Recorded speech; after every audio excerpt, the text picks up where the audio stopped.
আসসালামু আলাইকুম প্রিয়ন। Wait engineer থেকে আমি শেখ রবিউল ইসলাম। আজকের ক্লাসে আলোচনা করব সার্ভেইংয়ের চ্যাপ্টার 6 অর্থাৎ সার্ভেইংয়ের বিভিন্ন প্রকার বাধা বিপত্তি সম্পর্কে। তো প্রথমে দেখে নিই এই চ্যাপ্টারে কী কী আছে। এই চ্যাপ্টারে মূলত রয়েছে লেভেলিংয়ের বিভিন্ন প্রকার বাধা বিপত্তি, এই বাধা বিপত্তি কীভাবে অতিক্রম করা যায়, এরপর যে সকল যান্ত্রিক ত্রুটিগুলো আছে, যান্ত্রিক ত্রুটি ছাড়াও আমাদের মেইন দুইটা ত্রুটি হচ্ছে পৃথিবীর বক্রতা এবং আলোর প্রতিসরণ, এ সম্পর্কে বিস্তারিত রয়েছে। এই সম্পর্কিত গাণিতিক সমস্যাবলী এবং সর্বশেষ এই চ্যাপ্টারের গুরুত্বপূর্ণ প্রশ্ন। শুরুতে আমরা দেখব লেবেলিং এর বাধা বিপত্তি। তো বাধা বিপত্তির ভিতর লেবেলিং কাজটা যখন করা হয় সেক্ষেত্রে আমাদের তো চেইনেজের মাধ্যমে বা যে ফিতা আছে বা শিকল আছে এগুলোর মাধ্যমে মূলত হচ্ছে পাট নেওয়ার প্রয়োজন পড়ে। তো এই কাজগুলো করতে গিয়ে আমাদের বিভিন্ন প্রকার বাধা আসে। কেমন বাধা আসতে পারে? প্রাকৃতিক প্রতিবন্ধকতা বা মানব সৃষ্ট প্রতিবন্ধকতা। যেমন প্রথমে আমরা যদি একটা দেখি পাহাড়ে আরোহণ ও অবতরণজনিত বাধা। আমরা জরিপ করতেছি হঠাৎ করে সামনে একটা পাহাড় পড়ছে, আর ওইটা তো ডিঙিয়ে যাওয়া লাগবে, পার করে দেওয়া লাগবে, অতিক্রম করতে হবে। তো এটা একটা প্রবলেম, এটা একটা বাধা, এক প্রকার হতে পারে। এরপর স্টাফ লেভেলের অতি নিকটবর্তী হওয়ার কারণে বাধা। আচ্ছা, স্টাফ খুব উঁচু বা নিচু হওয়ার কারণে দেখা যাচ্ছে আমরা কোনো একটা সরু জায়গা দিয়ে যাচ্ছি বা খুব যেখানকার ক্লিয়ারেন্স হাইট অনেক কম, তো এখান দিয়ে এই যে উঁচু স্টেপ নিয়ে যেতে গেলে উপরে বেঁধে যেতে পারে। এরপর স্টেশন যদি আমাদের কোলিমেশন লাইনের উপরে হয়, অর্থাৎ আমরা যন্ত্র সেট করছি এক জায়গায় এবং আমাদের স্টেশনটা হচ্ছে আরও অনেক উপরে। স্টেশন তো আমরা সবাই জানি যে যেখানে আমাদের স্টাফ পার্ট নেওয়া হয় ওই জায়গাটাকে বলা হচ্ছে স্টেশন, স্টাফ স্টেশন। তো এটা এক ধরনের বাধা। এরপর হঠাৎ আমরা মাপ নিয়ে যাচ্ছে সামনে একটা নদী পড়লো বা পুকুর পড়লো, সেক্ষেত্রে কী করব? এটা এক ধরনের বাধা। বা সামনে বড় কোনো দেয়াল পড়তে পারে, তো এটা এক ধরনের বাধা। এই হচ্ছে মোটামুটি বাধা বিপত্তি আর কি। তো এই বাধা বিপত্তিগুলো অতিক্রম করার বিভিন্ন প্রক্রিয়া আছে, যেগুলো আসলে ফিল্ডে যখন প্র্যাকটিক্যালি এই মাপগুলো নেওয়া হয় তখন কিছু ওয়ে আছে যার মধ্যে এগুলো অতিক্রম করা হয়, বাধা বিপত্তিগুলো। তো তারপরে এখানে আমরা কয়েকটা টেকনিক দেখব, যে মানে কমন কয়েকটা জিনিস আছে, এই কয়েকটা জিনিসের কয়েকটা টেকনিক আছে কীভাবে অতিক্রম করা হয়, এটা আমরা একটু দেখব। তো এটা যদি দেখি, এখানে প্রথম একটা বাধা আছে হার্ডবোর্ড বা কাঠের বেড়া এক পাশে, তো অন্য পাশে আরএল স্থানান্তর করা পদ্ধতি। ওকে, সাপোজ আমরা জরিপ করতেছি, এই যে মাঝখান দিয়ে একটা কি পড়ছে, হার্ডবোর্ড বা কাঠের বেড়া পড়ছে। তো সেক্ষেত্রে কি করব? সেক্ষেত্রে যেটা করতে হবে, আমরা চিজেল নামক একটা জিনিস আছে, চিজেল এরকম হয়, লম্বা হয়, লোহার তৈরি এবং এরকম গোলাকৃতি হয় একটা রডের মতো। তো এই চিজেলটা আমরা কাঠের বা হার্ডবোর্ডের বেড়া হলে তো সহজে এটা ছিদ্র করা যাবে। তো এই চিজেলটা আমরা যেটা করব, এই যে বেড়া দিয়ে ছিদ্র করে এই চিজেলটা প্রবেশ করিয়ে দেব। তো এই চিজেলটা প্রবেশ করানোর পরে এই চিজেলের দুই পাশে আমরা এই পাশে তো বিভিন্ন পয়েন্টে আমরা স্টেপ রেখে রেখে পার্ট নিব। তো এই চিজেলটা প্রবেশ করানোর পরে আমরা এই চিজেলের উপর স্টেপ ধরবো, সিজেলের উপর স্টেপ ধরে পার্ট নিব, এই পাশে সেম। তো এই পাশে সিজেলের উপর স্টেপ ধরে একবার অগ্রবর্তী পার্ট নিব, এই পাশে সিজেলের উপর স্টেপ ধরে একবার মানে এই পাশে একবার অগ্রবর্তী পার্ট নিব, আবার এই পাশে সিজেলের উপর স্টেপ রেখে আমরা পশ্চাৎ পার্ট নিব। তো এটা মূলত একটা পরিবর্তন বিন্দু হিসেবে কাজ করবে। এভাবে আমরা এই কাঠের বেড়া বা হার্ডবোর্ড থাকলে এই জিনিসটা অতিক্রম করতে পারি। তারপরে আসলে যদি উঁচু দেওয়াল হয় সেক্ষেত্রে আমরা কী করব? তো আমরা একটু উঁচু দেওয়াল দেখার চেষ্টা করি। এই যে সাপোজ এটা একটা উঁচু দেওয়াল, ইটের বা কংক্রিটের দেওয়াল। তো এই উঁচু দেওয়াল থাকলে সাধারণত আমাদের 2-3টা ওয়েতে আমরা এটা অতিক্রম করতে পারি। প্রথম যে ওয়েটা সেটা হচ্ছে আমরা দেওয়ালের গায়ে স্টেপ পার্ট নিব। তো স্টেপ পার্ট নেওয়ার পর ওই স্টেপের মাথার ওই বিন্দু থেকে দেওয়ালের যে উচ্চতা, এই হাইটটা আমরা পরিমাপ করব। এই হাইটটা মেপে নিয়ে দেওয়াল পার হয়ে অপর পাশে গিয়ে ঠিক আমরা সেই হাইটটা আবার দেওয়ালে মার্কিং করে নিব। উপর থেকে ওই সেম হাইট থেকে নিচ পর্যন্ত এসে মার্কিং করে নিলে তাহলে আমরা কিন্তু আমাদের এই পাশে যে স্টেপ পার্ট যে উচ্চতায় ছিল ওই উচ্চতাটা পেয়ে যাব। আমাদের এটা একটা ওয়ে হতে পারে। 2 নম্বর ওয়ে হতে পারে আমাদের স্টেপ উল্টায় ধরে রিডিং নিতে হবে। আমরা যদি এই দেয়ালের মাথার সাথে স্টেপটাকে আমরা উল্টায় ধরে রিডিং নিই সেক্ষেত্রে আমাদের নেগেটিভ রিডিং আসবে। তো এই আমরা দেয়ালের মাথার সাথে স্টেপ উল্টায় ধরে রিডিং নিতে পারি, এটা একটা ওয়ে। তো সেম রিডিংটা এরপরে আমরা এই পেশে এসে ইমপ্লিমেন্ট করব, এখান থেকে আমরা মাপতে শুরু করব। এরপরে আরেকটা ওয়ে হতে পারে কি, আমরা প্রথমে এটা হচ্ছে আমরা দেয়ালের উপর থেকে মাপটা নিয়ে নিব। 2 নম্বর এটা হচ্ছে আমরা স্টেপ উল্টায় ধরে রিডিং নিব। এছাড়াও আমাদের আরও একটা ওয়ে হতে পারে যে দেয়ালের পাশে যদি আমরা একটা খুঁটি পুঁতে নিই এবং তার উপর স্টেপ রাখি, সেটা একটু হতে পারে। সেভাবে স্টেপ নিয়ে আমরা পার্ট নিয়ে নিব, যেভাবে আমরা যে কাঠের বেড়ার ক্ষেত্রে চিজেলের উপর স্টেপ রেখে পার্ট নিই। তো এটা একটু ওয়ে হতে পারে। মোটামুটি এভাবেই কাঠের বেড়া থাকলে বা দেওয়াল থাকলে এভাবে করা হয় আর কি। সেইগুলো বাধা বিপত্তিগুলো অতিক্রম করা হয়। এখন দেখবো আমরা ত্রুটি। তো এই ত্রুটিগুলো বেশ কয়েকটা কারণে হয়ে থাকে। এক হতে পারে যান্ত্রিক ত্রুটি। তো যান্ত্রিক ত্রুটি কেমন? যন্ত্রটা ঠিক ছিল না, ঠিক ভুল অনেকভাবে থাকতে পারে। যে আমাদের যে বাবল টিউব, যেটা দেখে আমরা যন্ত্রটা আনুভূমিক করি, যেটা অ্যাডজাস্ট করে, বাবল টিউব হয়তো বা মানে অ্যাডজাস্ট ঠিকভাবে করা যায় না, ওটা অ্যাডজাস্ট হলেও ভুল রিডিং দেখায়। তো বাবল টিউব তার ঠিক অবস্থানে থাকে না। এরপরে আমাদের যে ফোকাসিং ইয়েগুলো আছে, আমাদের অভিনক্ষ কাজ, অভিনেত্র কাজ, এই জিনিসগুলো ঠিক না থাকতে পারে। তো এইগুলো হতে পারে যান্ত্রিক ত্রুটি। ব্যবহারজনিত ত্রুটি, তো যে অপারেটর তিনি যদি দক্ষ না হয়, সেক্ষেত্রে ব্যবহারজনিত ত্রুটি করতে পারে, যে প্যারালাক্স হতে পারে। এরপরে স্টাফ ধরাটা, বেশিরভাগ ক্ষেত্রে যে সমস্যাটা হয় আমি দেখেছি ফিল্ডে, যে স্টাফ ম্যান যারা থাকে, এনারা স্টাফ অনেক সময় ঠিকভাবে ধরতে পারে না। স্টাফ ধরার কিন্তু একটা নিয়ম আছে। তো এই স্টাফ না ধরার কারণে স্টাফ বাঁকায় ধরছে বা একদিকে কাত করে ধরছে, এইসব কারণে কিন্তু আমাদের স্টাফ পার্টগুলো ভুল চলে আসবে। এই ত্রুটিগুলো হতে পারে। আরেকটা হচ্ছে প্রাকৃতিক কারণে সৃষ্ট ত্রুটি। তো প্রাকৃতিক সৃষ্ট ত্রুটি হচ্ছে এই মেইন একটা ত্রুটি হচ্ছে পৃথিবীর বক্রতাজনিত কারণে সৃষ্ট, বায়ুমণ্ডলে আলোর প্রতিসরণজনিত কারণে সৃষ্ট। এই দুইটা হচ্ছে আমাদের মেইন ত্রুটি। এছাড়াও আমাদের তাপমাত্রা, বায়ু প্রবাহ ইত্যাদির কারণে কিছু প্রবলেম হতে পারে। এই দুইটা মেইন সমস্যা নিয়ে আমরা আলোচনা করব, পৃথিবীর বক্রতা ও আলোর প্রতিসরণ। লেভেলিংয়ে পৃথিবীর বক্রতা ও আলোর প্রতিসরণের প্রভাব। আমাদের এই পৃথিবী তো সমতল না, এটা আমরা সবাই জানি। পৃথিবী হচ্ছে কি গোলাকার বা প্যারাবোলিক শেপ যেটাই বলি। তো এই পৃথিবীর সারফেসও নিশ্চয়ই সমতল না, এই পৃথিবীর সারফেসও কিন্তু বক্রপৃষ্ঠ। এটা আমরা কীভাবে বুঝতে, মানে এটা ফিল করার সব থেকে ভালো একটা হচ্ছে সমুদ্র পরে যদি আমরা যাই, তাহলে দেখবো অনেক দূর, যত দূর পর্যন্ত চোখ যায়, অনেক দূর যাওয়ার পর দেখা যাবে সমুদ্রের পানি একসময় নিচে নেমে গেছে। এরকমটা কিন্তু দেখা যায়। যদি অনেক দূর থেকে জাহাজ আসে, দেখা যায় জাহাজের এক মাথা দেখা যাচ্ছে, প্রথমে মনে হয় যে জাহাজটা যেন নিচ থেকে উঠে আসতেছে। আর সূর্য যখন ডুবে, তখন আমরা দেখি যে সূর্যটা নিচে চলে যাচ্ছে। তো বিষয়টা আসলে এরকম। তো ওই জিনিসগুলো নিচে ডুবে যায় না সমুদ্রের ভিতর, জাস্ট এই পৃথিবীটা বক্রতা থাকার কারণে জিনিসটা যত সামনে আগায় যায়, এই বক্রতার কারণে আমাদের দৃষ্টিসীমা একটা জায়গায় গিয়ে আটকে যায়। তো তার নিচে আমরা দেখতে পাই না। এই হচ্ছে পৃথিবীর বক্রতা। পৃথিবীর বক্রতার কারণে অ্যাকচুয়ালি হয় কি, আমাদের যে প্রকৃত রেখা, সেটা আমরা উপরের দিকে দেখি, সোজা দেখি। যদি একটু একটা চিত্র দিয়ে দেখাই, তাহলে বিষয়টা এমন হয়। আমাদের পৃথিবীর সারফেসটা থাকে এমন বক্র। এখন আমরা যদি একটা লাইন দেখি, তাহলে এরকম সোজা দেখবো আমরা, তাই কিনা? কিন্তু আসলে পৃথিবীর সারফেসটা কেমন, এরকম বক্র, অর্থাৎ নিচের দিকে। কিন্তু আমরা যদি সোজাসুজি তাকাই, তাহলে আমাদের দৃষ্টিসীমা যায় সোজা। তো সেক্ষেত্রে আমাদের দৃষ্টি যে রেখাটা, এটা পৃথিবীর সারফেসের থেকে প্রকৃতপক্ষে কি উপরের দিকে অবস্থান করে। তো এই যে ত্রুটিটা হয়, পৃথিবীর বক্রতাজনিত ত্রুটি, এই জন্য এই ত্রুটিটা হয় নেগেটিভ, ঋণাত্মক। অর্থাৎ আমরা খালি চোখে এটা পর্যবেক্ষণ করে যে রিডিংটা পাবো, এটা অ্যাকচুয়ালি কি আমাদের চোখের দৃষ্টি উপরে থাকার কারণে রিডিংটা হচ্ছে বেশি, হাইটটা বা উচ্চতাটা আমরা বেশি পাই। তো এটাকে কমন লাগবে, এই জন্য নেগেটিভ। আরেকটা আলোর প্রতিসরণ। আলোর প্রতিসরণের কারণে আমাদের দৃষ্টি রেখে আসলে নিচের দিকে বেঁকে যায়। তো যদি নিচের দিকে বেঁকে যায়, তাহলে সেটাকে সঠিক অবস্থায় নেওয়ার জন্য কি উপরের দিকে উঠাতে হবে। তো এই জন্য আমাদের আলোর প্রতিসরণজনিত ভ্রান্তিটা হয় পজিটিভ। ওকে, এখন আমরা একটু নির্ণয় করব গাণিতিকভাবে যে এই ভ্রান্তির পরিমাণটা আসলে কতটুকু হয়। তো আমরা যদি ও কেন্দ্র চিন্তা করি, আর এটা যদি আমরা এ, বি এবং সি বিন্দু দিয়ে দিই, আর আমাদের পৃথিবীর ব্যাসার্ধ যদি আর ধরি, আমরা এই যে ত্রিভুজ ও এ বি হতে, তো ত্রিভুজ ও এ বি একটা সমকোণী ত্রিভুজ। এখানে আমরা পিথাগোরিয়ান থিওরেম অ্যাপ্লাই করব। পিথাগোরাসের সূত্র থেকে আমরা কি লিখতে পারি, অতিভুজ স্কোয়ার সমান লম্ব স্কোয়ার প্লাস ভূমি স্কোয়ার। তো এখানে অতিভুজ হচ্ছে O B, that means O B square is equal to O A square plus A B square. এখান থেকে আমরা ও বি সমান কি লিখতে পারি, ও বি সমান আমাদের এই যে ও সিটা হচ্ছে আর, ও বি সমান আমরা লিখতে পারি O C plus BC whole square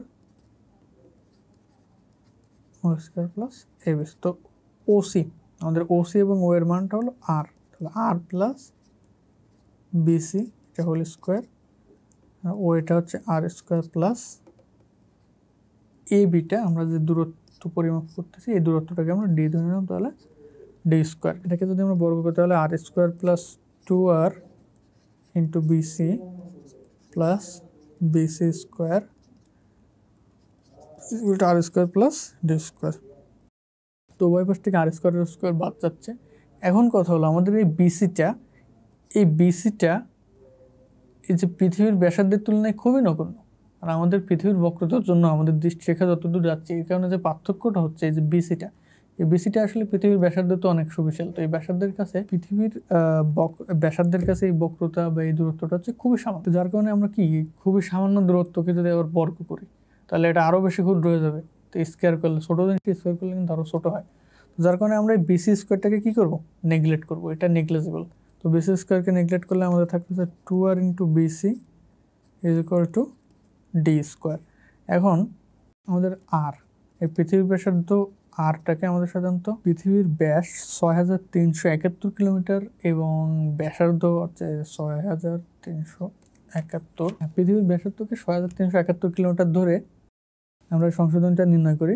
তো 6371 কিলোমিটার ধরলে 2 into BC is equal to D square. এখন এই বিসিটাকে যদি আমরা এইচ দিয়ে রিপ্লেস করে দিই তাহলে এইচ ইকুয়াল টু, এটাকে যদি এই পাশে নিয়ে আমরা তাহলে এটা আসতেছে আমাদের 0. এখানে আরেকটা লক্ষণীয় বিষয়, সেটা হচ্ছে আমাদের যে ডি দূরত্বটা, এই ডি দূরত্বটা হচ্ছে আমাদের কিলোমিটারে। তো ডিটা থাকবে কিলোমিটারে, আমাদের ডি এর ভ্যালুটা থাকবে কিলোমিটারে। তো বিসি এর যে ভ্যালুটা আসবে, তো বিসি ইজ ইকুয়াল টু, এখান থেকে আমরা লিখতে হচ্ছে BC is equal to D square by এই দুটাকে গুণ করলে হচ্ছে 12,742। তো যেহেতু আমাদের এখান থেকে এই যে বিসি এর দূরত্ব, ডি এর দূরত্বটা আমরা ইনপুট করবো হচ্ছে কিলোমিটারে, তো কিলোমিটারে ইনপুট করলে তাহলে আমাদের বিসি এর ডিস্টেন্সটা কিলোমিটারে আসবে। তো এটা হলো কিলোমিটারে আসবে, যেহেতু বিসি খুব ক্ষুদ্র দূরত্ব বা অল্প দূরত্ব, যার কারণে এটাকে আমরা কিলোমিটারে না রেখে হিসাবে সুবিধার্থে মিটারে নিব। তাহলে কিলোমিটারে যেহেতু আসবে, তো এটাকে মিটারে নিলে তাহলে 1000 দিয়ে গুণ দিতে হবে। তো এটাকে 1000 দিয়ে গুনলে 12,742 নিচে থাকবে। তো এখান থেকে যদি আমরা ক্যালকুলেশন করি তাহলে আমাদের এস ইজ ইকুয়াল টু আসবে 0.0785 ডি স্কোয়ার এবং এটা আসবে মিটারে।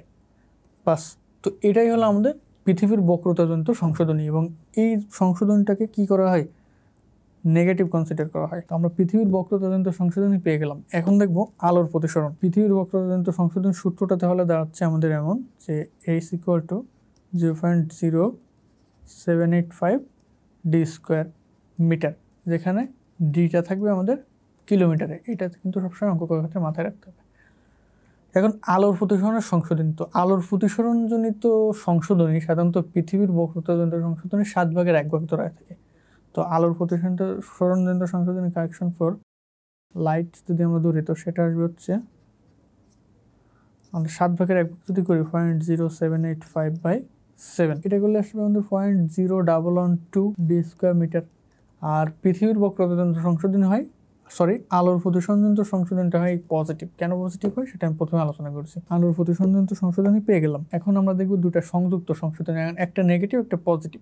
তাহলে দুটা সংযুক্ত সংশোধনীটা কি হচ্ছে, তাহলে পৃথিবীর বক্রতাজনিত সংশোধনী, আমরা পৃথিবীর বক্রতাজনিত সংশোধনী যেটা পাই, পৃথিবীর বক্রতাজনিত সংশোধনী আমরা পেয়েছি 0.0785 ডি স্কোয়ার। আলোর প্রতিসরণজনিত সংশোধনী আমরা পেয়েছি 0.0112 ডি স্কোয়ার।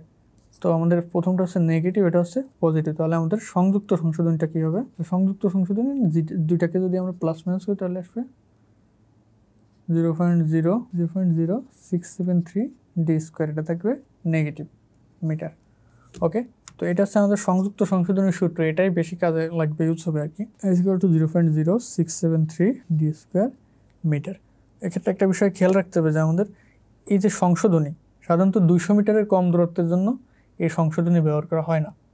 তো 200 মিটারের থেকে বেশি দূরত্ব হলে তখন আমাদের সংশোধনীগুলো, এই চ্যাপ্টার থেকে কিছু গাণিতিক সমস্যাগুলি দেখি, তাহলে আশা করছি আমরা এই অঙ্কগুলো ক্লিয়ার হবো আর কি। যে এতক্ষণ যে সূত্রগুলো দেখলাম সংশোধনীর, এগুলো কী কাজে লাগে এখন আমরা দেখবো। তো শুরুতে আমাদের কয়েকটা অঙ্ক দেওয়া আছে। শুরুতে দেওয়া আছে আমাদের 4000 মিটার দূরত্ব, এই দূরত্বের জন্য আমাদের সম্মিলিত সংশোধনী বের করতে হবে। সংশোধনীর মান আমরা সূত্রটা যেটা জেনেছি 0.0673 ডি স্কোয়ার, এটা হচ্ছে আমাদের সম্মিলিত সংশোধনের সূত্র। তো এখানে আমি একটা বিষয় বলেছিলাম খেয়াল রাখার জন্য, সেটা হচ্ছে আমাদের ডি যে মানটা ব্যবহার করব, ডি এর ভ্যালু দূরত্বটা থাকবে সবসময় কিলোমিটার ইনপুট দিতে হবে। আর আমাদের সূত্রটা হচ্ছে এমপিরিক্যাল ফর্মুলা, তো এভাবে ড্রাইভ করা। আর আমাদের সংশোধনীর মান যেটা আসবে এটা আসবে মিটারে, বাট আমাকে ডিকে ইনপুট দিতে হবে কিলোমিটারে। তো এই ডিটা হচ্ছে কত, তাহলে 4000 মিটার, এটাকে 1000 দিয়ে ভাগ দিয়ে আমি কিলোমিটার করলাম, তাহলে 4 কিলোমিটার 0.0673 4 স্কোয়ার। তো এটা ক্যালকুলেশন করলে আমাদের আনসার আসবে 1.0768 মিটার। 4000 মিটার দূরত্বের জন্য এখন 3.5 কিলোমিটার দূরত্বের জন্য আমাদের সেম, তাহলে 0.0673 ইন্টু 3.5 স্কোয়ার। খুবই সহজ এই চ্যাপ্টার অঙ্কগুলো কিন্তু। এটাকে ক্যালকুলেশন করলে আমাদের আসবে 0.8244 মিটার। ওকে, এখন গ নম্বরে বলছে 1.70 মাইল এবং ঘতে বলছে 2500 ফিট। তো মাইলের জন্য ফর্মুলাটা একটু ডিফারেন্ট। আমাদের ফর্মুলাটা হচ্ছে মাইলের জন্য সংশোধনী হলো 0.573 ডি স্কোয়ার। তো এটা হচ্ছে specially for D in mile. তো ডিটাকে যদি আমরা মাইলে ইনপুট দিই সেক্ষেত্রে আমাদের ফর্মুলাটা দেবে 0.0573। 0.573 আমাদের 1.7 মাইল ছিল। তো এটাকে ক্যালকুলেশন করলে আসবে আমাদের 1.65 ফিট। একটা আরেকটা বিষয় খেয়াল রাখতে হবে যে মাইলে যদি ইনপুট দিই তো আমাদের অ্যান্সারটা দেবে ফিটে। আর মাইল এবং ফিটের সম্পর্ক হচ্ছে 1 মাইল = 5280 ফিট। এটা আমাদের লাগবে, 1 মাইল = 5280 ফিট। তাহলে আমরা যদি ঘ নম্বর অঙ্কটা একটু দেখার চেষ্টা করি তাহলে এক্ষেত্রে আমাদের সংশোধনী হবে 0.573 মাইলের জন্য, এবং এখানে 2500 ফিট দেওয়া আছে, তাহলে 2500কে 5280 দিয়ে ভাগ দিয়ে মাইলে নিয়ে যাবো। এটা করলে আমাদের অ্যান্সার আসবে 0.128 ফিট। তো এই ছিল কিছু দূরত্বের জন্য সম্মিলিত সংশোধনী, খুবই সহজ, আশা করছি সবাই বুঝছে। এখন আমরা অন্যরকম একটা অঙ্ক দেখবো। এই অঙ্কটাতে বলছে যে একটা এবি রেখা আছে যার দৈর্ঘ্য হচ্ছে 700 মিটার, এ হতে 1/5 অংশ দূরত্বে, এ বি এর 1/5 দূরত্বে। তাহলে এ বি এর 1/5 দূরত্বটা আমরা বের করি। এ বির 1/5 হলো 700/5। তো 700/5 করলে হয় আমাদের 140 মিটার। তো এই দূরত্বে সি বিন্দুতে একটা লেভেল যন্ত্র বসে দুটো পার্ট পাওয়া গেছে, ফাইন। তাহলে এখানে এ বি এবং এ থেকে 140 মিটার দূরত্ব হলো আমাদের সি বিন্দু। এই সিতে যন্ত্র বসিয়ে আমাদের এ এবং বিতে দুটো স্টেপ পার্ট পাওয়া গেছে। আমাদের পুরো দূরত্বটা হচ্ছে 700 মিটার, তাহলে এটা 140 হলে বাকিটা থাকে 560 মিটার। আমাদের সিতে লেভেল যন্ত্র বসিয়ে এ এবং বি এর পার্ট পাওয়া গেছে 2.33 মিটার। যদি বি বিন্দু আরও 50 মিটার হয় তবে এ বিন্দু বি বিন্দু অপেক্ষা উঁচু না নিচু, এটা আমাদের নির্ণয় করতে হবে। তো এখানে কথা হচ্ছে আমরা স্টেপ পার্ট দেওয়া আছে, স্টেপ পার্ট দেখে খুব সহজে বলতে পারতেছি কোনটা উঁচু কোনটা নিচু। বাট এখানে হচ্ছে যেটা যে আমাদের যে দূরত্ব আছে এটার জন্য সংশোধনী বের করতে হবে। তো সংশোধনী বের করার পর দেখবো অ্যাকচুয়ালি কে উঁচু আর কে নিচু। এখন কথা হলো আমাদের 200 মিটারের কম দূরত্বের জন্য সাধারণত সংশোধনীটা অ্যাপ্লাই করা হয় না। তো সেক্ষেত্রে আমাদের এ পয়েন্টের জন্য কিন্তু কোনো সংশোধনীর প্রয়োজন নাই, কারণ এর দূরত্ব হচ্ছে 140 মিটার, যেটা কি 200 মিটার থেকে ছোট। অতএব এর প্রকৃত স্টেপ পার্ট যেটা আছে ওইটাই থাকে। এর প্রকৃত স্টেপ পার্ট আমাদের যেটা ছিল 1.312 মিটার। ওকে, তো বিতে আমরা সংশোধনী বের করব, যেহেতু বি এর দূরত্ব 200 থেকে বেশি। তো বিতে সংশোধনীটা হবে, তাহলে সম্মিলিত সংশোধনী আমাদের ফর্মুলা 0.0673 ডি স্কোয়ার। ডিটা অর্থাৎ ডিস্টেন্স সি থেকে বির ডিস্টেন্স 560 মিটার। 560 একে অবশ্যই কিলোমিটারে নিতে হবে, এই জন্য 1000 দিয়ে ভাগ দিলাম। তো এটা যদি ক্যালকুলেশন করি আমরা তাহলে আমাদের আসতেছে 0.0211 মিটার। আর এই সম্মিলিত সংশোধনীটা আমরা কি জানি, এটা হয় নেগেটিভ। অতএব বিতে প্রকৃত স্টেপ পার্ট, তো বিতে প্রকৃত স্টেপ পার্টটা হবে আমাদের বি এর স্টেপ পার্ট পাওয়া গেছিলো 2.33, মাইনাস করতে হবে 0.0211। তো এটাকে যদি মাইনাস করি তাহলে আমাদের আসবে 2.311 মিটার। ওকে, তো এখন যদি আমরা এ আর বি এর স্টেপ পার্ট কম্পেয়ার করি তাহলে দেখি এর স্টেপ পার্ট হচ্ছে 1.31, বি এর স্টেপ পার্ট হচ্ছে 2.31। তো আমরা জানি যে যার স্টেপ পার্ট কম হয় সে উঁচুতে অবস্থান করে, তাহলে এখান থেকে আমরা সহজে বলতে পারি যে এ বিন্দু বি বিন্দু অপেক্ষা কি উঁচুতে অবস্থান করছে, অর্থাৎ এ বিন্দু বি অপেক্ষা উঁচু। তো আশা করছি বুঝতে পারছি সবাই। আমরা পরবর্তী অঙ্কে চলে যাবো। পরবর্তী অঙ্কে দেখছি আমাদের এখানে সাগরের পানি সমতলে অবস্থিত একটি স্টেশন হতে 75 কিলোমিটার দূরে একটা বাতিঘরের শীর্ষের বাতিকে ঠিক দিক চক্রবল রেখায় দৃষ্টিগোচর হয়, বাতিঘরের উচ্চতা কত? তো সংশোধনীর যে সূত্রগুলো আমরা দেখছি, সম্মিলিত সংশোধনী, তো এই ফর্মুলা ইউজ করে মূলত এখানে সব অঙ্ক করা হবে, কারণ লম্বা দূরত্বের ক্ষেত্রে আমাদের পৃথিবীর বক্রতাজনিত সংশোধনী এবং আলোর প্রতিসরণজনিত সংশোধনী দুইটাই কনসিডার করা লাগে। এই অঙ্কগুলো খুবই সহজ, আমাদের ফর্মুলা দিয়ে খুব সহজে আমরা অঙ্কগুলো সলভ করতে পারবো। একটু খেয়াল রাখতে হবে এখানে। তো শুরুতে অঙ্কটা যদি আমরা দেখি, আমরা একটু চিত্র দিয়ে বোঝার চেষ্টা করব। প্রথমে সাগরের পানির সমতলে অবস্থিত একটা স্টেশন 75 কিলোমিটার দূরে একটা বাতিঘরের শীর্ষের বাতিকে ঠিক দিকচক্রবল রেখায় দেখা যাচ্ছে। এরকমটা যদি আমরা দেখি তাহলে আমাদের এই দূরত্ব হচ্ছে 75 কিলোমিটার। এই দূরত্বটা হলো 75 কিলোমিটার। আমাদের এই বাতিঘরের উচ্চতা এইচটা বের করতে হবে।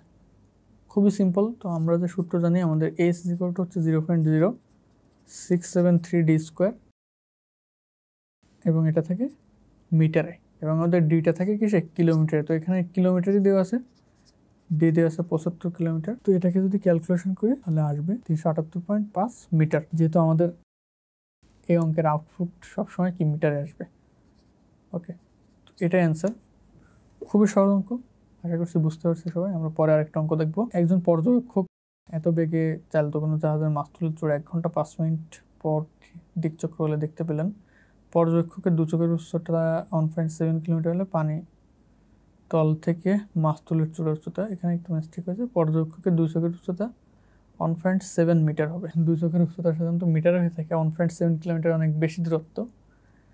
তো যাই হোক, এখন আমরা দেখবো। তো এই অঙ্ক দেখার আগে একটা জিনিস আমরা দেখবো, সেটা হচ্ছে আমাদের পৃথিবীর সারফেসটা কেমন, গোলাকার না? তো এরকম গোলাকার যদি হয় তো সারফেসটা হচ্ছে ফ্ল্যাট না। এখন আমরা যদি দুইটা বিন্দুকে কম্পেয়ার করি, সবসময় দুইটা বিন্দু মাঝের কোনো একটা বিন্দু থেকে নিচুতে অবস্থান করবে, এটা সবসময়ের ক্ষেত্রে। তো আমরা যদি এইভাবে দুই পাশে দুইটা দূরত্ব থাকে, এটাকে যদি আমরা যে কোনো জায়গাতে আঁকি, তাহলে এটা অনেকটা ট্যানজেন্টের মতো। তাহলে আমরা দেখবো যে সবসময় কিন্তু এই দুই পাশের দুইটা বিন্দু আমাদের মাঝের বিন্দু থেকে নিচুতে অবস্থান করতেছে। তাই যদি হয়, তো এই অঙ্কটাকে আমরা একটু আঁকার চেষ্টা করি। সেটা হচ্ছে এমন হবে। তাহলে এখানে আমাদের বলছে যে পানিতল থেকে মাছ তুলের চূড়ার উচ্চতা নির্ণয় করতে হবে। তাহলে একজন পর্যবেক্ষকের দুই চোখের উচ্চতা হচ্ছে 1.7 মিটার। তাহলে এক পাশের এই উচ্চতাটা হচ্ছে 1.7 মিটার, আর আমাদের এই পাশে এটা নির্ণয় করতে হবে। এটা হচ্ছে আমাদের H1 এবং H2 এর জন্য আমাদের দুইটা দূরত্ব আসবে, D1 এবং D2। এখানে প্রথম লোকটার যে পাশে দাঁড়িয়ে আছে ওইখান থেকে মাঝের যে উঁচু যে বিন্দুটা, এই মধ্যবিন্দু পর্যন্ত আমাদের D1, এবং ওইখান থেকে আবার জাহাজের মাস্তুল পর্যন্ত একটা দূরত্ব আছে আমাদের D2। তাহলে আমাদের প্রথমে বের করতে হবে যে একজন দর্শক, যেটা বলছে যে ঘন্টায় 40 কিলোমিটার বেগে চালিত কোনো জাহাজের মাস্তুলের চূড়া 1 ঘন্টা 5 মিনিট পর দিকচক্র বলে দেখতে পেল। তো এই 1 ঘন্টা 5 মিনিটে জাহাজটা মোট কত দূরত্ব অতিক্রম করছে, এটা আমাদেরকে অ্যাট ফার্স্ট বের করতে হবে। তাহলে আমাদের মোট অতিক্রান্ত দূরত্ব বা মোট দূরত্ব যাই বলি, মোট দূরত্বটা হবে হলো 1 ঘন্টা 5 মিনিট। তার মানে 1 ঘন্টা 5 মিনিটকে যদি আমরা ঘন্টাতে কনভার্ট করি, তাহলে 1 যোগ হচ্ছে 1 + 5/60, এটাকে করলে হচ্ছে 1.0833 আওয়ার। তো এই এতটুকু সময়, তাহলে মোট দূরত্ব হলো আমাদের ফিজিক্সের ফর্মুলা থেকে আমরা যেটা জানি যে অতিক্রান্ত দূরত্ব S = VT। আমরা এই ফর্মুলাটা এখানে আমাদের অনেক ব্যবহার হবে। তো S = VT থেকে তাহলে আমাদের বেগ ছিল 40 কিলোমিটার পার আওয়ার। 40 ইন্টু আমাদের সময় হচ্ছে 1.0833। তাহলে এটা দিয়ে গুণ দিলে আমাদের মোট দূরত্ব পেয়ে যাবো আমরা 43.33 কিলোমিটার। ওকে, তো এটা হলো আমাদের মোট দূরত্ব, দর্শকের চোখ থেকে জাহাজের মাস্তুল পর্যন্ত মধ্যবর্তী মোট দূরত্ব।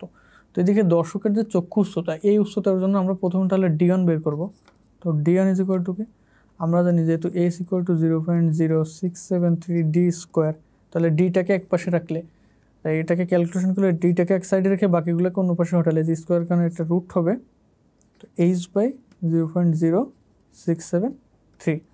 ওকে, তাহলে D1 = H1 এত। তো এটাকে যদি আমরা করি, H1 হচ্ছে আমাদের 1.7 মিটার বা 0.0673, রুট ওভার 1.7 বা 0.0673। এটা করলে আসবে আমাদের 5 কিলোমিটার। এটা একটা এক্সটেন্ড করে 5.026 কিলোমিটার।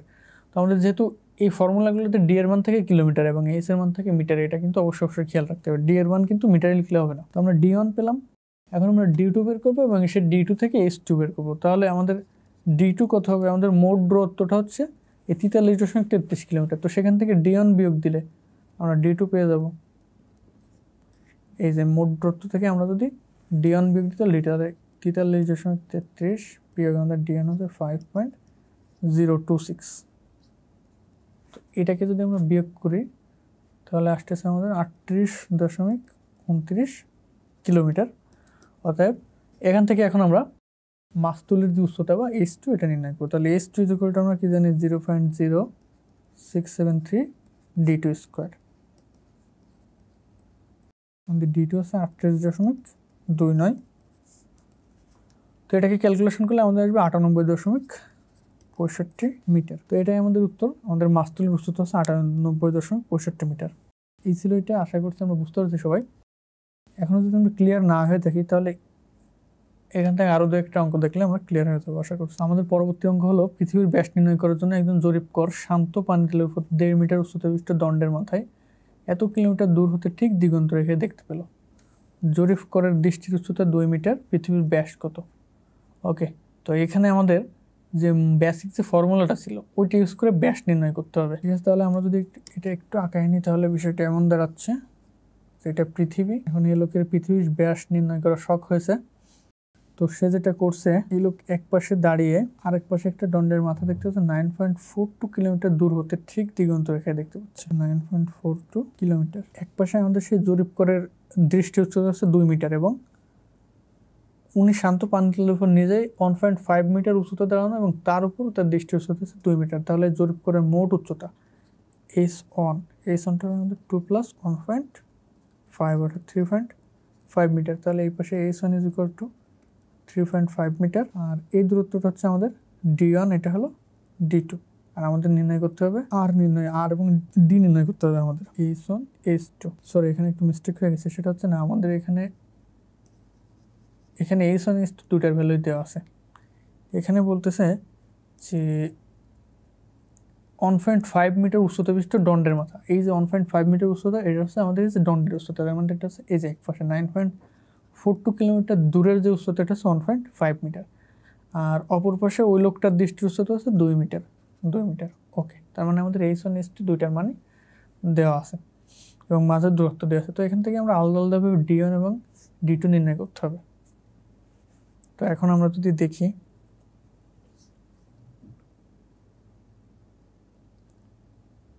তো আমরা মূল যে ফর্মুলাটা জানি সেটা ছিল আমাদের h ইকুয়াল টু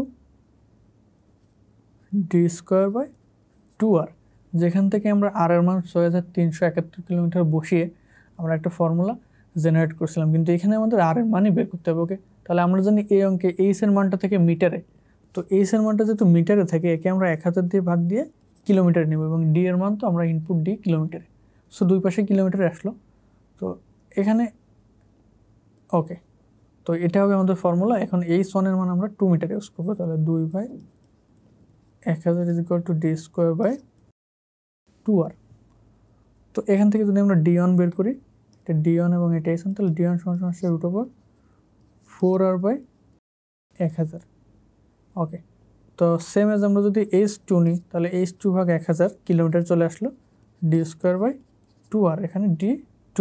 তো এখান থেকে h2 হচ্ছে আমাদের 1.5 মিটার, 1.5 ভাগ 1000। তো এখান থেকে যদি আমরা d2 রাখি তাহলে আমাদের আসতেছে রুট ওভার 3r/1000। ওকে, তো এখান থেকে আমরা d1 এবং d2 বের করে নেব। এখন আমাদের যেটা দেওয়া আছে যে এই যে মোট দূরত্ব হচ্ছে 9.42 কিলোমিটার, তাহলে আমরা শর্ত মতো লিখতে পারি যে d1 plus dt is equal to 9.42। এই মানগুলো যেহেতু কিলোমিটারে আছে, এখন d1 আর dt এর যে মানটা আমরা বের করছি এটা বসাবো। তাহলে আমরা রুট ওভার 4r ভাগ 1000 পেয়েছিলাম d1 এবং d2 পেয়েছিলাম হচ্ছে 3r/1000 ইজ ইকুয়াল টু 9.42। তো এখান থেকে রুট আর কমন নিলে থাকবে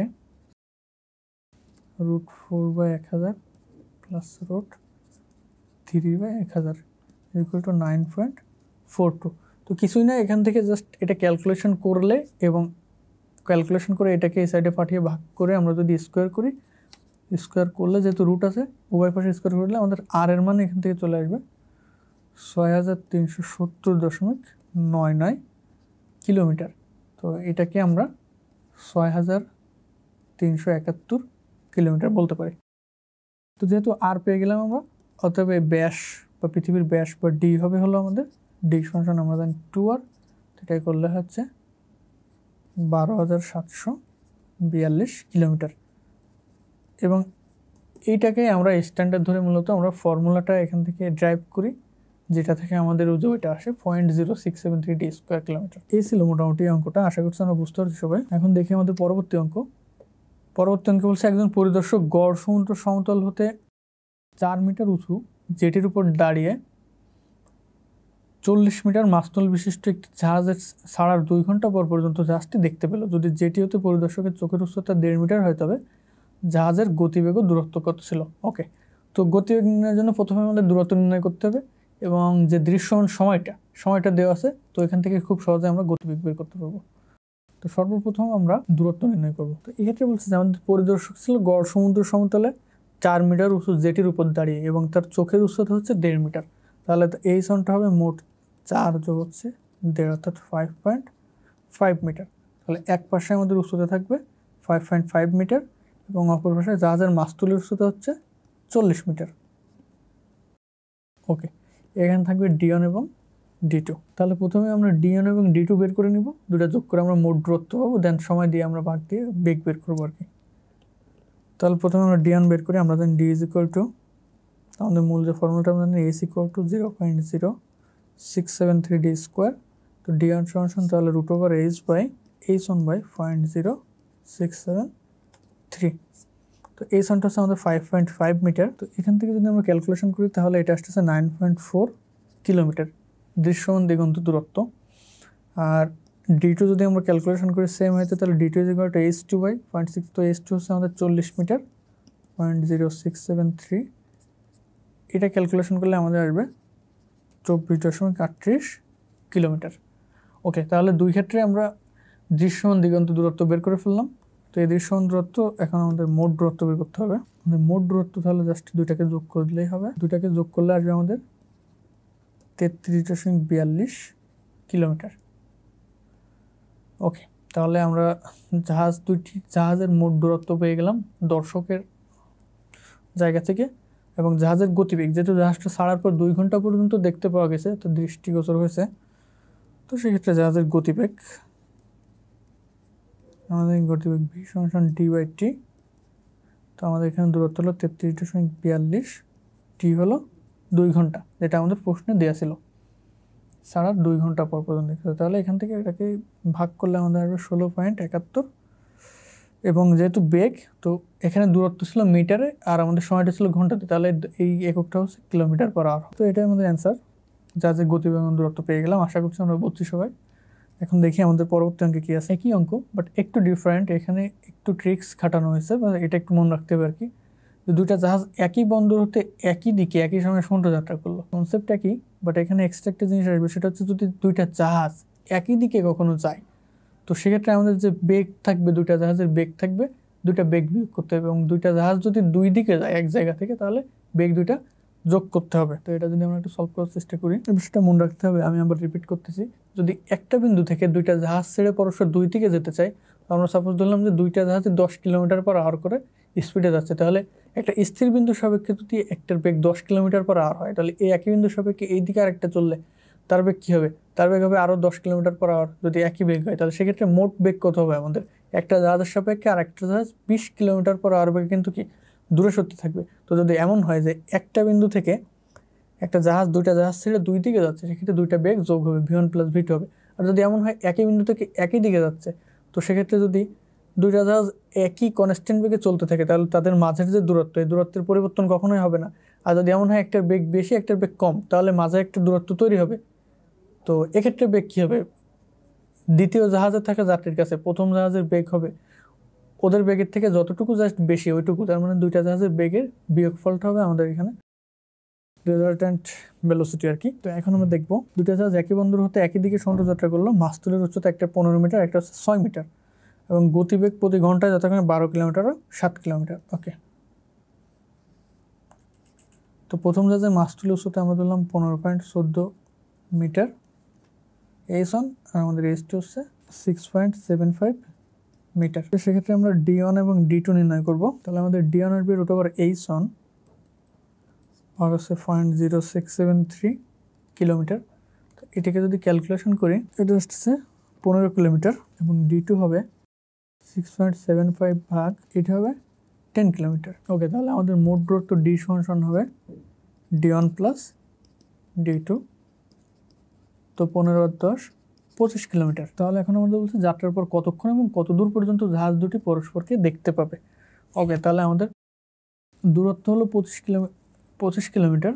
তো এক্ষেত্রে দুইটা জাহাজের ভেলোসিটি দেওয়া ছিল আমাদের, v1 দেওয়া ছিল 12 কিলোমিটার এবং v2 দেওয়া ছিল 7 কিলোমিটার। আমাদের প্রশ্ন দেওয়া আছে জাহাজের বেগ প্রতি ঘন্টায় 12 কিলোমিটার 7 কিলোমিটার, তার মানে 12 kilometre per hour 7 kilometre per hour. Okay, তাহলে আমাদের যাত্রার কতক্ষণ পর, তো আমরা যেহেতু জানি ভি সমান ডি বাই টি, তো এখান থেকে আমরা টি বের করবো, টি সমান ডি বাই ভি। এক্ষেত্রে অবশ্যই একটা জিনিস লক্ষণীয়, সেটা হচ্ছে যেহেতু দুইটা জাহাজ একই দিকে যাচ্ছে তাহলে ভি আমাদের মাইনাস হবে v1 মাইনাস v2। তো এক্ষেত্রে আমাদের ডিটা পেয়েছিলাম, মোট দূরত্ব হচ্ছে 25 কিলোমিটার, বেগ একটা হচ্ছে 12 কিলোমিটার, একটা হচ্ছে 7 কিলোমিটার। তাহলে 25/12-7, তো এটা হচ্ছে আমাদের 5 আওয়ার। যেহেতু আমাদের এখানে বেগটা কিলোমিটার পর আওয়ারে, তাহলে দূরত্ব হলো কিলোমিটার এবং সময়টা আসবে ঘন্টায়, তাহলে 5 আওয়ার, এটা হচ্ছে আমাদের অ্যান্সার। যাত্রার 5 ঘন্টা পর পর্যন্ত জাহাজ দুটা পরস্পরকে দেখতে পাবে। আর কত দূর পর্যন্ত, এই যে 5 ঘন্টা সময়, তাহলে প্রথম জাহাজের বেগ হচ্ছে 12 কিলোমিটার পার আওয়ার, তো এই 5 ঘন্টার সময়ে প্রথম জাহাজ অতিক্রম করবে 60 কিলোমিটার এবং দ্বিতীয় জাহাজ অতিক্রম করবে 535 কিলোমিটার। এই মোটামুটি আমরা লিখে দিতে পারি। তো এই সময়ে প্রথম জাহাজ বা দ্রুতগামী জাহাজের অতিক্রান্ত দূরত্ব 60 কিলোমিটার এবং ধীরগতি জাহাজ অতিক্রান্ত দূরত্ব হচ্ছে 35 কিলোমিটার। এই ছিল মোটামুটি, বুঝতে পারছি। এক্ষেত্রে একটা বিষয় লক্ষণীয়, সেটা হচ্ছে আমি প্রথমে বলেছি, আবার রিপিট করতেছি, যে যদি এমন হয় যে দুইটা জাহাজ একই দিকে যাচ্ছে অথবা দুইটা ভিন্ন দিকে যাচ্ছে, সেক্ষেত্রে আমাদের এই যে বেগের যে বিষয়টা, কখন যোগ হবে কখন বিয়োগ হবে, এই বিষয়টা খেয়াল রাখতে হবে।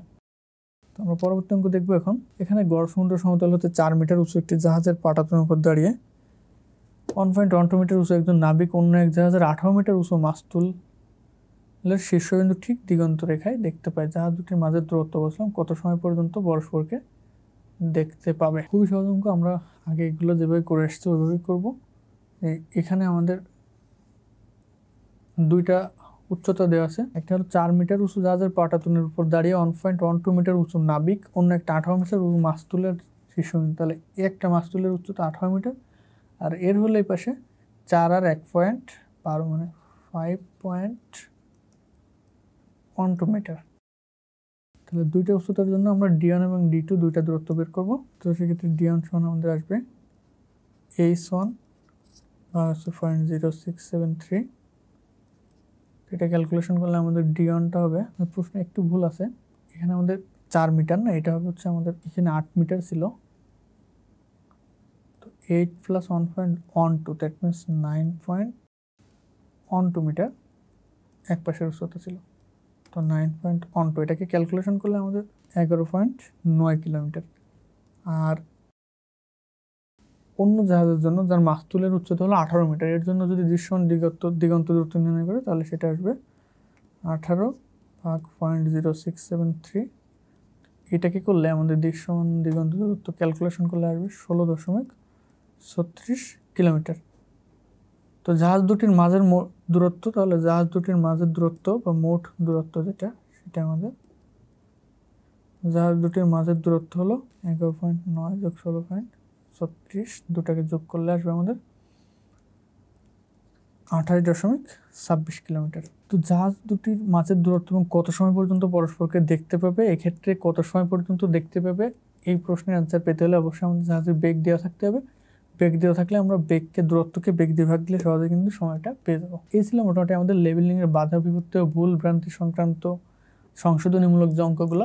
আমরা প্রথমে দেখে এসেছি যে জরিপ কার্যে বাধার সম্মুখীন হলে সেক্ষেত্রে আমাদের কীভাবে বাধাগুলো অতিক্রম করতে হয়, দূরত্বগুলো নির্ণয় করা হয়। এরপর আমরা পৃথিবীর বক্রতা ও আলোর প্রতিসংজনিত সংশোধনী অঙ্কগুলো দেখলাম। এখানে মিলন ভ্রান্তি নামে একটা টার্ম আছে আমাদের। মিলন ভ্রান্তি সম্পর্কে আমরা প্রিভিয়াস চ্যাপ্টারে আলোচনা করেছিলাম যে কোনো একটা স্টেশনের আরএল, পূর্বে নির্ণীত আরএল এবং নিরীক্ষণে প্রাপ্ত আরএল, দুইটা আরএলের মাঝে যে পার্থক্যটা, এটা হচ্ছে আমাদের মিলন ভ্রান্তির পরিমাণ।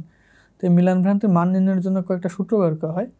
এখানে C prime into √k metric পদ্ধতিতে। তো এখানে সি হচ্ছে ধ্রুবক আমাদের, যেটা সি প্রাইম, আর এমটা হলো এম বা কেটা হলো দূরত্ব। তো বিভিন্ন ধরনের লেভেলিংয়ে আমাদের মিলন ভ্রান্তির যে সীমাটা থাকে সেই সীমাটা এখান দেওয়া আছে। খসড়া লেভেলিং যে ড্রাফট লেভেলিং যখন করা হয়, তো এই ড্রাফট লেভেলিংয়ে মিলন ভ্রান্তির পরিমাণ +-100 সেখানে আমাদের যে কেটা হচ্ছে ডিস্টেন্স আর 100 হচ্ছে কনস্ট্যান্ট। সাধারণ লেভেলিং লোকেশন ও কনস্ট্রাকশন ক্ষেত্রে যেটা এটাতে 24 আর যেটা গুরুত্বপূর্ণ লেভেলিং বেঞ্চমার্ক স্থাপন করা হয় বা ইম্পর্টেন্ট কাজে লাগে যেটা এটাতে 12 পরিমাণ ধরা হয়। আর আমরা একটা লেভেলিংয়ের একটা প্রকারভেদ দেখছিলাম প্রিসাইজ লেভেলিং বা খুবই সূক্ষ্ম লেভেলিং, যেটা নিখুঁত লেভেলিং। এক্ষেত্রে অনেক সূক্ষ্মভাবে জরিপ কার্য পরিচালনা করার প্রয়োজন হয়, তো এখানে টলারেন্স খুবই কম থাকে, এজন্য +-4√k। এই ছিল মোটামুটি আমাদের লেভেলিংয়ের বাধা বিপত্তি সংক্রান্ত চ্যাপ্টার।